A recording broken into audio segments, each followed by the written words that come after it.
So printing t-shirts, a lot of times the initial print will look like this and it's kind of ugly. It doesn't look like much. And you got to fill in sometimes you get a wrinkle in your shirt and you end up with this.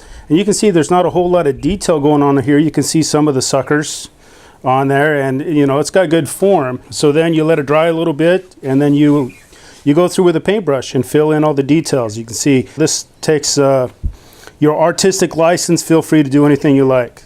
And fill in the webbing and make sure and get its sucker right there, and its eyeball is going to be right here somewhere. So this is like step number 2, and then afterwards, this is your final step. You can fill in all the details. I took a black textile paintbrush and did a whole lot of work there, painted its eye in. You can see where I took a white, I just took a paintbrush and did a whole bunch of circles where its suckers were. I also printed this fish on the back, and I extended its tentacles to where they were wrapping around the fish, wrapping around up here. This is all just paintbrush. This didn't come from the fish at all. It's just the paintbrush and my imagination.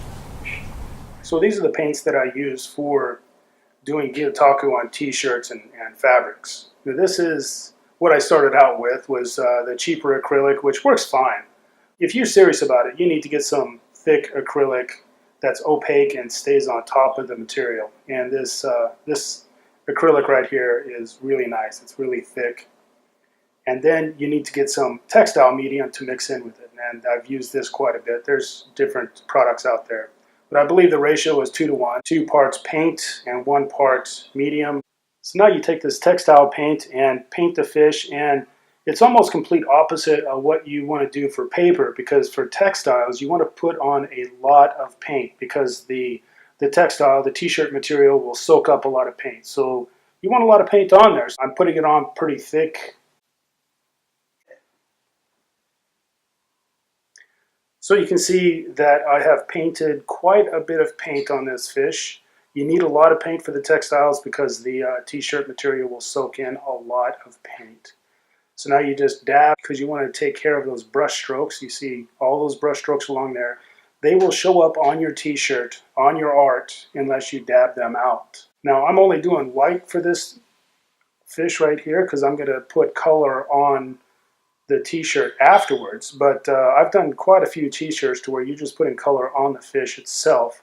So now you just dab away all of those brush strokes. That's all I'm doing here. So now that all the dabbing is done, you grab your t-shirt and you got to think about where to put this on the t-shirt. And I would suggest putting the head right in the center of the chest or in the center of the back or whatever position. Make sure it does not end up in the armpit. You just simply take the shirt and you lay it right on top of the fish and rub it just like you do with the paper. Now you just rub it. Simple as that. Make sure you get all the fins.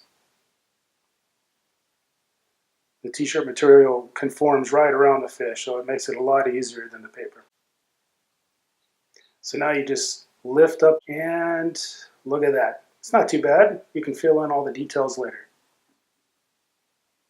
So once you have the initial print, you'll want to fill in some definition and some detail in the fish.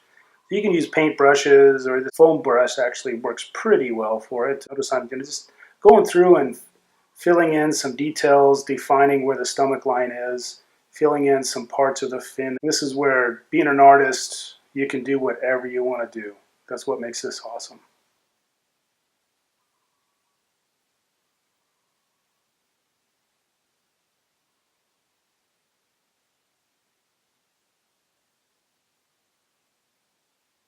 Alright, so this is how you paint the eye. It's finger painting. You want to have a nice white surface to start with, and so I just grab some white paint and make a nice white space. To get the pupil, again, finger painting, just get a little dab of black, come over here, and there you go. Just as simple as that to get the pupil in there.